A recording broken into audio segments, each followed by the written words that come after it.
everyone, welcome back to Ascension Presents, reporting from the World Meeting of Families.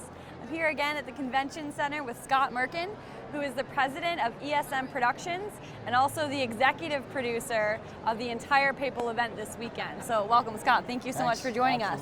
So what has gone into this? I'm sure there are so many things. Let us into it a little bit. Well, it's been months and months of planning, every little detail.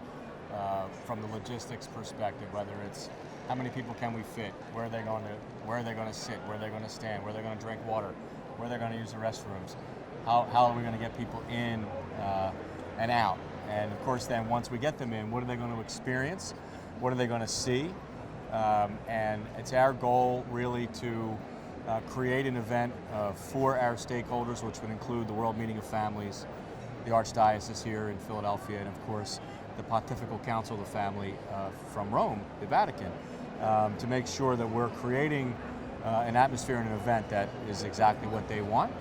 And personally for me, I get a lot of joy in producing events that leave a lasting mark in a person's memory for the rest of their life, right? So we're going to have lots and lots of people come here this weekend, and they're going to share this very special and joyous occasion with their families, and it's going to be something that they never forget, and to be able to be part of that and help to create that experience is really, really special.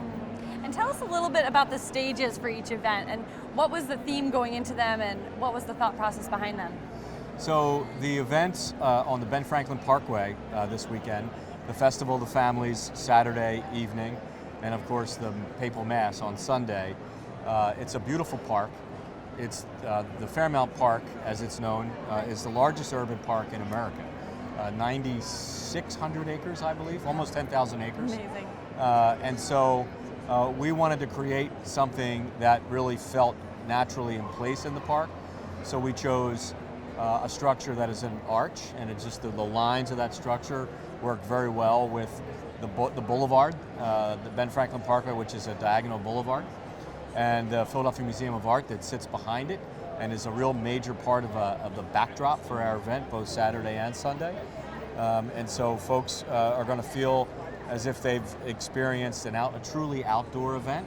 So our structure that's there, I believe, works really well in that outdoor environment.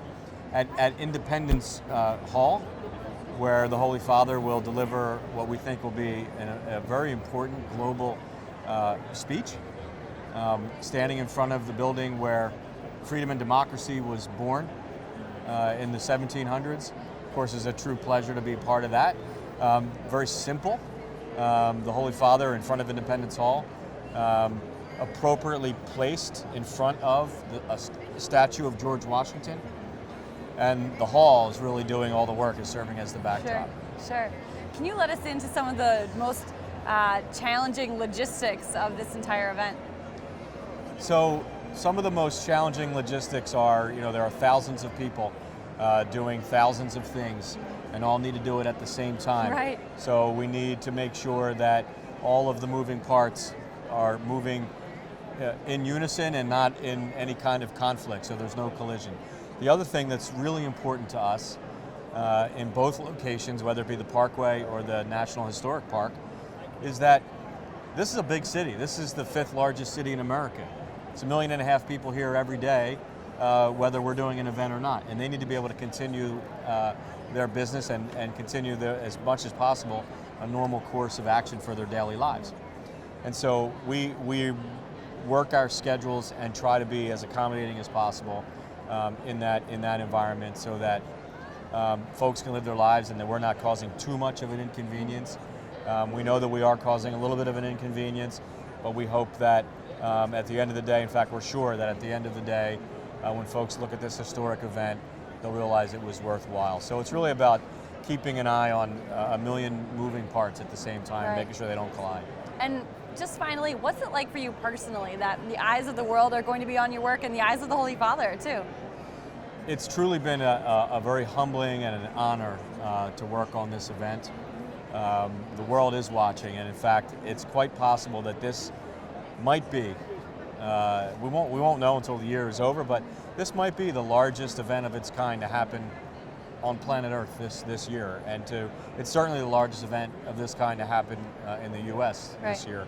And to be leading a team of thousands of men and women that work very hard every day to create and produce this event, that's truly a humbling moment. It's really an honor.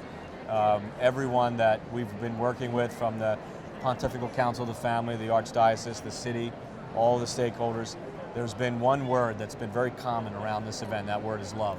Everyone loves doing this event. Everyone loves one another, and we really want to make sure that we are helpful in being the vehicle of love and joy when the Holy Father visits here in a few days. Beautiful. Thank you so much, Scott, for sitting down with us. Absolutely. And thank you all for watching. Like and subscribe us on YouTube, and also, of course, you can always visit us on our website, ascensionpresents.com. See you for the next time. God bless.